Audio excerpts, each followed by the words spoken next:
जय सिया राम भक्तों, आज मैं आपको इस वीडियो में कार्तिक मास के 11वें अध्याय का श्रवण कराऊंगी।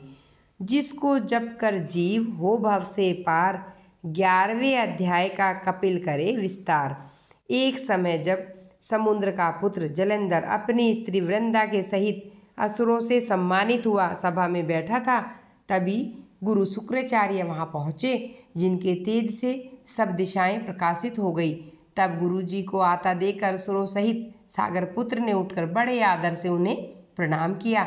तेजस्वी गुरु जी ने सबको आशीर्वाद दिया। फिर उनको एक दिव्य आसन पर बिठाकर सब दैत्य भी यथास्थान बैठ गए और सागर पुत्र ने नम्रता से प्रश्न किया, हे गुरु जी, राहु का सिर किसने काटा, आप हमें बताइए। इस पर श्री शुक्राचार्य जी ने विरोचन पुत्र हिरण्यकश्यप और उसके धर्मात्मा पौत्र का परिचय देकर देवताओं और असुरों द्वारा समुद्र मंथन की संक्षेप में सब कथा कहकर यह बताया कि जब समुद्र से अमृत निकाला तो उस समय देव रूप बनाकर राहु भी पीने बैठ गया। इस पर इंद्र के पक्षपाती भगवान विष्णु ने राहु का सिर काट डाला। यह सुनने के साथ ही जलंधर के नेत्र लाल हो गए।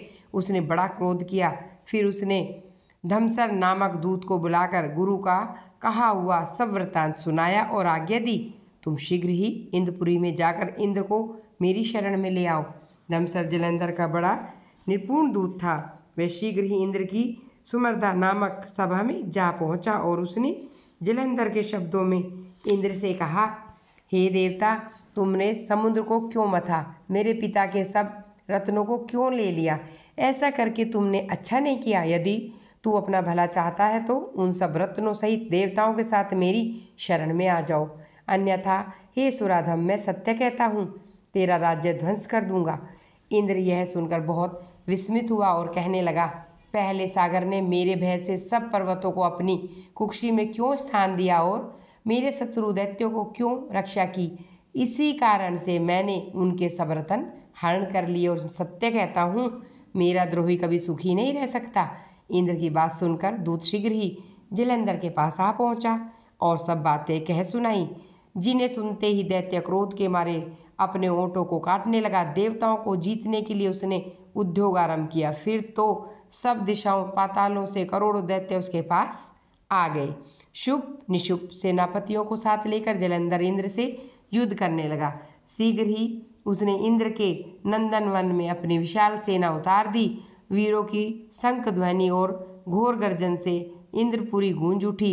अमरावती छोड़ देवता उनसे युद्ध करने चले। भयानक मार काट हुई। दोनों पक्षों के आचार्य अपने अपने मृतकों को जिलाने लगे। असुरों के आचार्य गुरु शुक्र अपनी मृत संजीवनी विद्या से और देवगुरु बृहस्पति द्रोणागिरी से औषधियाँ लाकर मृतकों को जिलाते रहे। इस पर जलंधर ने अपने गुरु शुक्राचार्य जी से क्रुद्ध होकर कहा, मेरे हाथ से मरे हुए देवता जी कैसे सकते हैं? जिलाने वाली औषधियाँ तो सब आपके पास है, फिर यह कैसे हुआ? इस पर श्री शुक्राचार्य जी ने गुरुदेव श्री बृहस्पति जी द्वारा द्रोणागिरी से औषधि लाकर देवताओं को जिलाने की बात बताई। यह सुनकर जलंधर और भी क्रोध में भर गया। श्री शुक्राचार्य जी ने कहा, क्रोध क्यों होते हो? यदि शक्ति है तो द्रोणागिरी पर्वत को उखाड़कर समुद्र में फेंक दो, तब मेरे कंथन की सत्यता प्रमाणित हो जाएगी।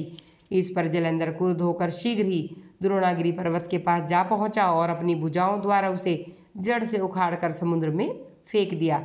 यह तो भगवान शंकर का तेज था, इसमें जलंधर की कोई विचित्रता नहीं थी। तत्पश्चात यह सागर पुत्र युद्ध भूमि में आकर बड़े वेग से देवताओं का संहार करने लगा।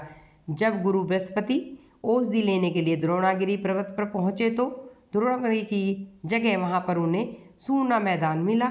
भयभीत होकर देवताओं के पास आए, कहा, युद्ध बंद कर दो, तुम लोग अब जलंधर को नहीं जीत सकते।